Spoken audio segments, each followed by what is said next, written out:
Il y a des films et des séries, quelle que soit leur réputation, bonne ou mauvaise, il y aura toujours quelque chose à dire dessus. Le cas du Seigneur des Anneaux, Les Anneaux de Pouvoir, censé être une série américaine de fantasy inspirée de l'univers de Tolkien, est un exemple parfait. Et j'ai l'impression que j'aurai toujours des choses à dire dessus, tant que la quantité d'absurdité scénaristique est aussi énorme. Avant de débarquer le 2 septembre 2022 sur la plateforme Amazon Prime Video, j'avais des attentes malgré mes craintes. Mais en sachant à l'avance la faible quantité de choses qu'avait la production à adapter pour parler de Númenor, autrement dit situé sur 5 pages des appendices dont ils ont les droits, j'ai non seulement eu des doutes, mais également des doutes qui se sont aggravés à la fin de la première saison lorsque je me suis rendu compte que ces 5 pages n'ont même pas été respectées. You had one job. You've got to do better, Senator. Et c'était d'autant plus frustrant pour moi qui avais fait mes devoirs de mon côté pour comprendre l'histoire de la Terre du Milieu afin de mieux me préparer à l'analyse de mes vidéos sur cette série. Ça en valait vachement la peine. Qui parmi vous est prêt à résister et à se battre? Ta gueule. D'ailleurs, je vous le dis direct, je ne me suis même pas cassé la tête pour la saison 2. Bref, cette vidéo s'annonce très copieuse, donc je vais une fois encore devoir la diviser en plusieurs chapitres pour mieux développer mes attentes sur cette saison 2 et mon avis sur les premiers épisodes. Pour l'heure, ça me paraît important de vous envoyer sur ma dernière vidéo Capture Clap afin de vous remémorer à quel niveau la première saison était réellement problématique. Autrement, il est élémentaire de vous appeler à vous abonner à ma chaîne YouTube, car nous sommes à nouveau partis pour une belle aventure en Terre du Milieu.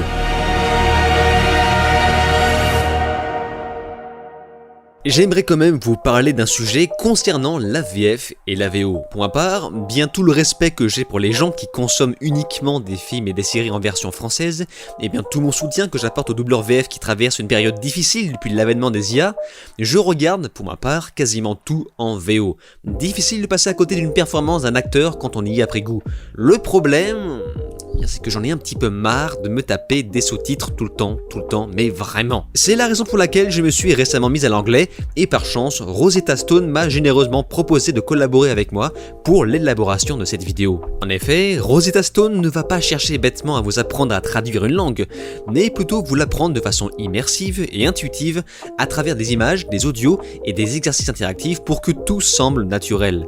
Pas besoin de mémoriser une longue liste de vocabulaire bien sèche, la transition avec le monde réel n'en sera que plus douce. Parce que oui, les formations vous confrontent à des scénarios de vie réels. Vous apprendrez donc des phrases utiles dès votre premier cours pour monter d'un cran par la suite. Vous allez même pouvoir perfectionner votre accent grâce à l'outil de reconnaissance vocale et j'espère d'ailleurs que vous appréciez mon accent de qualité. The boy is running. The boy is running. Purée. Ça, j'aime. Ce qui est élémentaire pour ceux qui ont déjà un niveau avancé, mais souhaiteraient passer à l'étape supérieure, et le tout se déroule sur l'application ou sur ordinateur. Bien entendu, la formation s'adapte à votre emploi du temps, avec des leçons d'une moyenne de 10 minutes pour matcher avec vos temps libres. Rosetta Stone fournit un abonnement à vie qui vous donne accès aux 25 langues disponibles sur l'application, avec une réduction de pratiquement moins 60%. Vous avez également l'abonnement Lifetime pour une seule langue, en partant du principe que vous n'avez qu'un objectif de langue. Cette réduction n'est disponible que sur mon lien en description ou en commentaire épinglé, et ce serait dommage de passer à côté, alors sautez sur l'occasion. Comme je vous l'avais déjà expliqué dans ma dernière vidéo, Amazon a dépensé près d'1 milliard de dollars dans l'espoir de rentabiliser sa franchise sur 5 longues saisons. Et si vous avez suivi ma playlist attentivement, notamment ma démonstration à quoi aurait dû ressembler la série Les Anneaux de Pouvoir, vous vous serez rendu compte qu'il est purement et simplement impossible de raconter une histoire structurée sur le second âge en autant de saisons. Second âge qui raconte trop de choses différentes. À la limite, il aurait été judicieux de faire une histoire plus courte et concise sur un événement en particulier comme l'histoire de Númenor, car c'est souvent dans la simplicité qu'on réalise les meilleures performances, surtout quand l'une des séries les plus chères du monde est tenue en laisse par des débutants, Patrick McKay et John D. Payne. Pour rappel, la première saison est composée de 8 très longs épisodes d'1 heure, et nous avons maintenant 8 épisodes supplémentaires pour la suite, dont 3 au lancement le 29 août 2024. Certains disent qu'ils vont se rattraper pour la saison 2, mais je ne vois pas dans quelle dimension Doctor Strange verrait ça. En effet, le tournage de la deuxième saison a commencé en octobre 2022 à juin 2023. Autrement dit, le tournage a commencé alors que la diffusion de la première n'était même pas terminée. Voyant le retour catastrophique du public, des reshoots ont eu lieu, et ça les amis, ça n'a jamais donné de bons résultats. On repensera à Suicide Squad de 2016, Justice League de 2017, ou encore tout récemment, le triste Borderlands. Et comme si ça ne suffisait pas, en complément d'un incendie dans les studios, le tournage de la saison 2 des Anneaux de Pouvoir s'est terminé en plein milieu de la grève de la Writers Guild of America de 2023. Ils ont donc dû continuer les derniers jours de tournage sans la présence des showrunners. Oui, vous ne rêvez pas. Si cette saison 2 parvient à pulvériser la première avec toutes ces casseroles au derche, c'est bien la preuve qu'une entité divine est descendue du ciel pour eux. Et on a beau leur parler de tous ces problèmes de narration basés uniquement sur la nostalgie des premiers films qu'ils ont pourtant décanonifiés, par exemple nous faire monter inutilement la moutarde au nez jusqu'à la fin du dernier épisode pour enfin nous parler d'anneaux. Et ça en devenait vraiment ridicule. Ce faisant, Celebrimbor aura l'idée de diffuser le pouvoir du Mithril dans un objet. Vous savez, un objet un petit peu... Hein? Quelle sorte d'objet précisément? Un objet plus petit que celui que nous avions imaginé, une chose que l'on pourrait porter. Un sceptre peut-être. Une épée? Ou pourquoi pas Un anneau? une couronne. Mais juste, dites le mot anneau, qu'on en finisse. C'est le titre de la série. Anneau. Après moi, anneau. Et les seules choses qu'ils trouvent à faire pour remédier à tous ces problèmes, c'est de mettre plus d'action et d'y inclure une exclusivité de femmes à la réal. Maintenant, c'est sûr, cette saison sera géniale. Et le pire, c'est que les gens vont adhérer. Car en partant du principe qu'il y a de l'action, ils vont consommer ça de façon passive. Et vous savez, les séries qui coûtent aussi cher se font rarement annuler d'une saison à l'autre. À la place, ils réduisent simplement le nombre de saisons de manière à rentabiliser les décors et les costumes déjà investis dans le cas où la suite ferait exploser les audiences. Pour l'heure, le travail sur une éventuelle 3e saison a déjà commencé et on n'a toujours pas fini de se marrer avec cette série.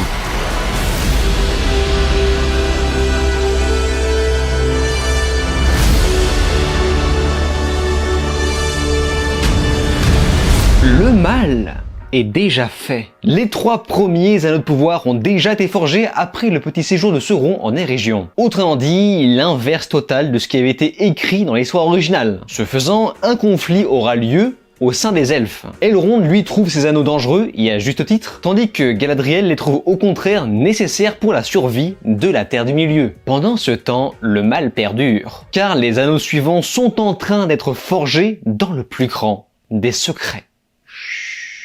1h16 pour le premier épisode. Et pourquoi pas 2h tant qu'on y est. Bon alors je vous préviens, je vais spoiler à balle les 3 premiers épisodes de cette saison 2, donc n'allez pas vous plaindre dans les commentaires. Je constate au démarrage que même si on n'est pas attaché à cette série, le fanservice parvient à faire son œuvre à plusieurs reprises, par exemple rien qu'en observant la couronne de Sauron. Et ce plaisir de démarrage n'est pas là par hasard parce que c'est vraiment, selon moi, l'un des meilleurs passages de la série, avec une scène d'action simple mais suffisamment efficace pour le maintenir en haleine. Pour la faire courte, l'introduction nous montrait un élément qui nous avait déjà été raconté verbalement dans la première saison, et on a d'ailleurs quelques révélations. Sauron est en fait Venom.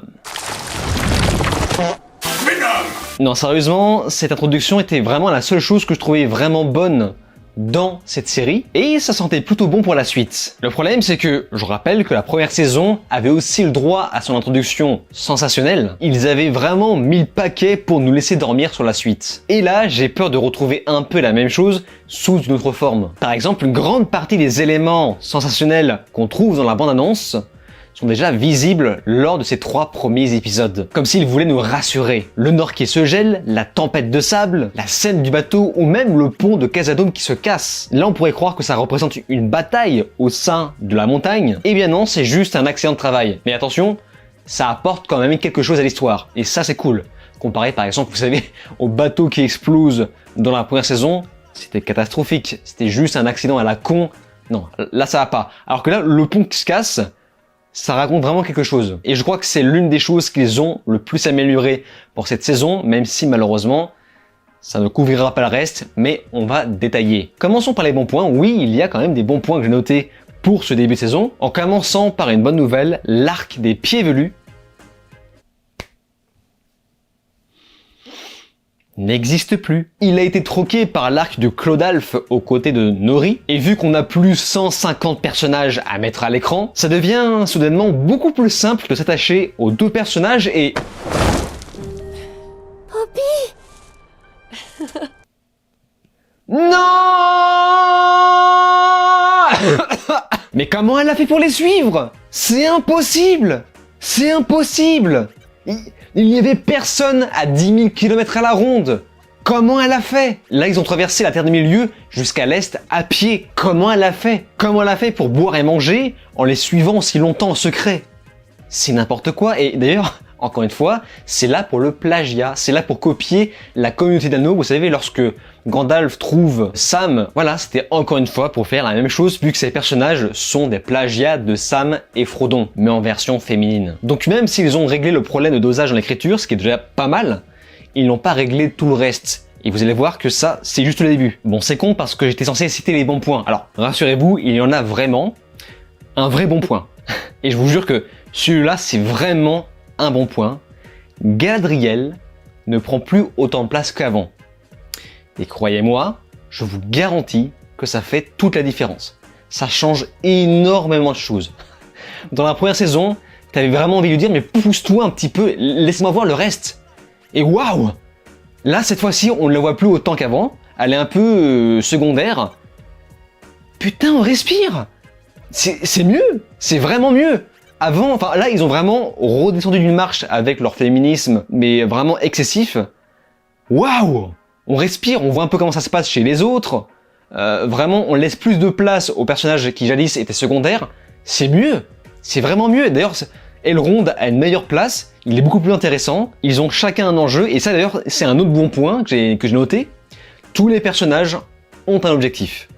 Ça fait vraiment une grosse différence par rapport à la première saison, les personnages ne savaient pas ce qu'ils faisaient, ce qu'ils voulaient faire, l'enjeu n'était pas très clair, c'était un peu flou, là ça y est, on y est, ils savent qu'est-ce qu'ils veulent faire, ils savent où se trouve le point B, voilà, ils partent d'un point A, ils savent où se trouve le point B, Elrond, lui, ce qu'il veut, c'est détruire les anneaux, s'en débarrasser, parce qu'il trouve ça dangereux. C'est bien, c'est un bon objectif.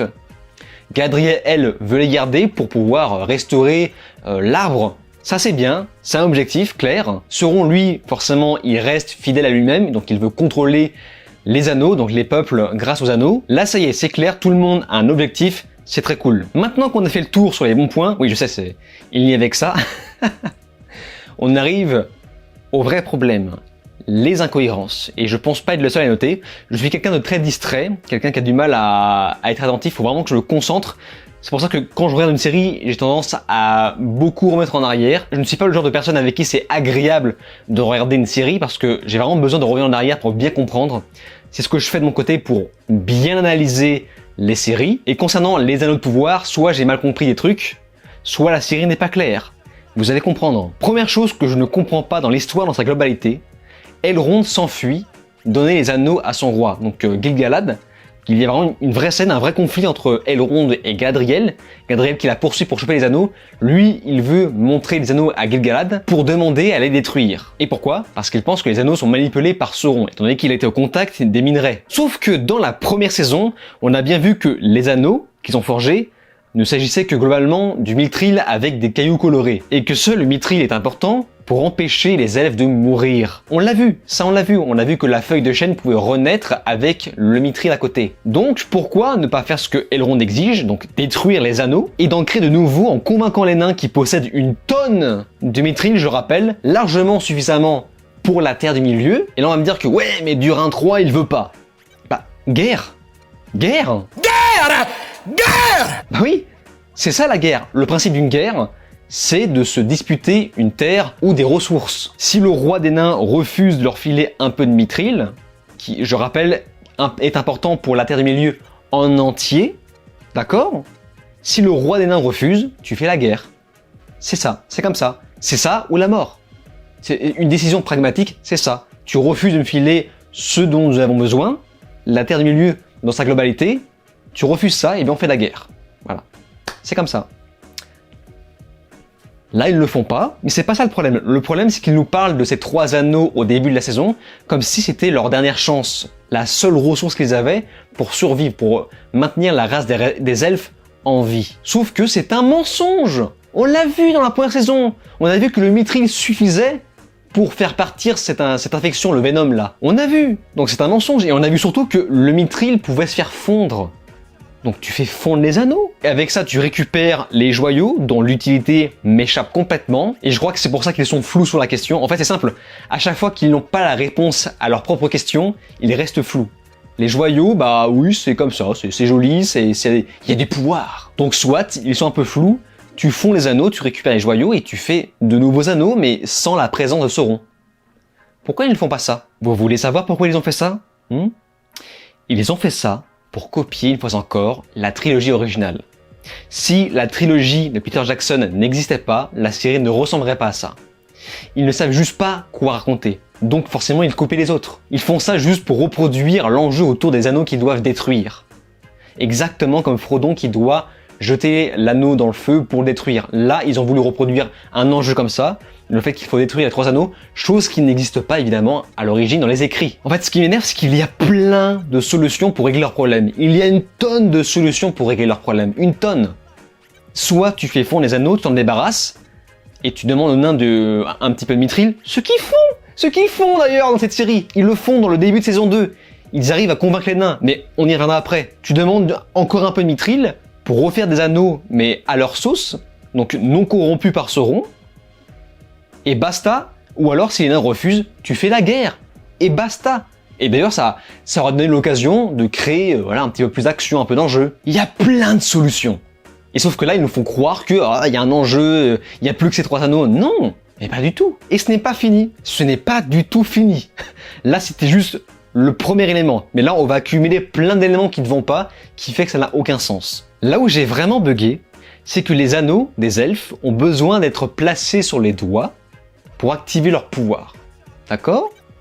Sauf que, encore une fois, on a vu dans la première saison que le simple contact du mithril suffisait à activer le pouvoir. Et on nous a expliqué verbalement que la petite forme ronde de l'objet permettait d'amplifier le pouvoir du mithril pour mieux diffuser la lumière sur la Terre du Milieu. Donc je ne comprends pas pourquoi le pouvoir ne s'active que lorsque l'anneau est placé sur un doigt. Ta gueule, c'est magique.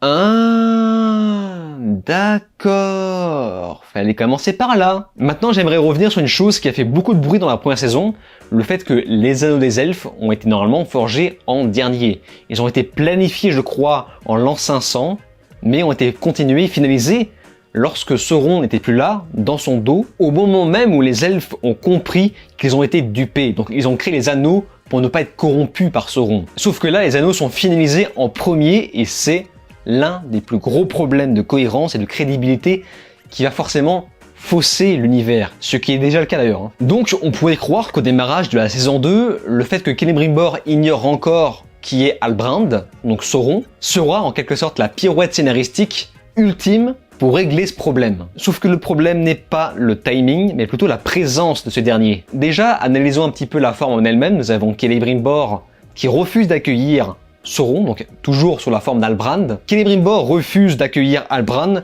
sous les conseils de Galadriel. Alors déjà, j'ai revu un petit peu tous les passages où Galadriel discute physiquement avec Celebrimbor dans la fin de la première saison. Je n'ai pas vu ce passage, donc j'imagine que c'est un truc qui a été ajouté hors champ pour justifier ce problème de cohérence. Ce faisant, Halbrand est rentré dans les régions, mais Celebrimbor refuse de le voir. Et là on arrive à un autre problème. Pourquoi Celebrimbor ne l'expulse pas? Il dit non, je refuse de l'accueillir, on attend qu'il parte. Parce que Galadriel m'a dit de ne pas lui parler. Expulse-le. T'as des gardes, les elfes sont forts, il y a plein de gardes, tu l'expulses. Si elle t'a demandé de ne pas lui parler, tu l'expulses. T'attends pas qu'il parte, tu l'expulses. Pourquoi tu ne le fais pas? Ça m'énerve. Donc il arrive ce qui doit arriver pour arranger le scénario, ok?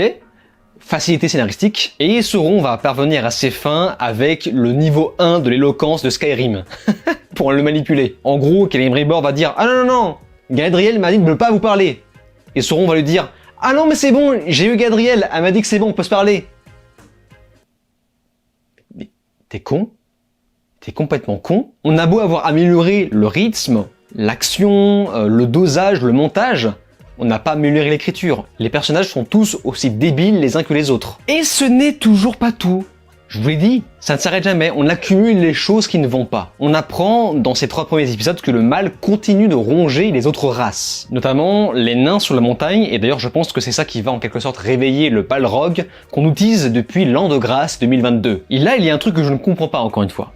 Je pensais que le pouvoir des 3 anneaux des elfes était suffisant pour la Terre du Milieu. Ça a été encore dit dans ces 3 premiers épisodes. Lorsque l'arbre s'illumine à nouveau, normalement la Terre du Milieu est sauvée. Et là, on les explique que non. La montagne, enfin apparemment, les autres races sont corrompues par le mal. Et ça va être l'argument pour convaincre les autres races à se forger des anneaux. Donc en gros, on a inventé un problème qui n'existait pas puisque la solution était déjà là pour justifier la présence de cette forge de ces nouveaux anneaux. Et c'est pas tout encore, c'est pas tout. Il y a plein de trucs qui ne vont pas. Pendant que Celebrimbor va forger les anneaux restants, il a eu le temps de convaincre les nains de se joindre à lui. Vous imaginez un peu le temps qu'il aura fallu. Je rappelle que les anneaux des elfes, me semble-t-il, ont été forgés pendant 90 ans. Alors, je comprends que pour le format série, on compresse ça. Donc là, voilà, cette série, c'est un fichier .zip de toute l'histoire de la Terre du Milieu. Hein. Rendez-vous compte. Mais bref, normalement, forger des anneaux, c'est long à faire. On a le temps de forger des anneaux et de faire venir les nains pour les convaincre alors que le père était fondamental contre le fait de s'allier avec des elfes. Là, ça y est, facilité scénaristique, on y arrive. Ok. Et pendant tout ce temps, Galadriel n'a jamais eu le temps, l'idée, d'aller voir ce qui se passe du côté de Celebrimbor pour bien lui rappeler que, attention, Halbrand c'est Sauron. Il est présent, il est là. Attention. Elle n'a pas eu l'idée? Non? On a vu dans la première saison qu'ils arrivent à traverser les horizons à cheval en 2 minutes. Pourquoi ils ne le refont pas là? Qu'est-ce qui s'est passé? C'est bizarre quand même cette série. Mais comment ça se fait qu'ils ne réfléchissent pas à ce genre de truc? Ça me rend ouf. Et autre chose encore que je ne comprends pas, oui, c'est pas fini. Pourquoi Sauron, au début de la série, ne se défend pas? Il se retrouve piégé, capturé par Hadar, et il se laisse faire alors qu'on a bien vu de quoi il était capable au début de la série. Sauf évidemment face à une foule, ça je comprends, mais là il avait largement les moyens de s'échapper, enfin de faire n'importe quoi. Et là, ne me dites pas que oui, c'est parce qu'il est affaibli, non. Ne me dites pas ça. Parce que au début de la série, oui, il est affaibli. On voit qu'il se transforme en Venom bizarre, en truc gluant, et qu'il a besoin d'aspirer la vie d'autres êtres vivants, donc les rats, les insectes, et ensuite un humain pour redevenir humain. Donc il suffisait qu'il aspire la vie d'autres créatures, et pourquoi pas des elfes, pour pouvoir récupérer ses pouvoirs. Enfin voilà, il avait largement les moyens d'être puissant. Pourquoi il n'applique pas ses pouvoirs maintenant? Encore une fois, ça n'a pas de sens. Les enjeux sont immédiatement désamorcés quand on sait qu'ils ont toujours une solution à tout, mais qu'ils n'appliquent pas ces solutions. Et ce, juste pour arranger le scénario. Autre chose que j'ai noté aussi, pourquoi il y a des elfes vieux? Alors, on pouvait le noter par rapport à l'acteur qui joue Celebrimbor dans la première saison. Là, je le note encore pour la présence de Kiran, alors je sais plus comment ça se prononce, mais là on voit un elfe vraiment vieux. Je rappelle que le Seigneur des Anneaux, ce n'est pas The Witcher.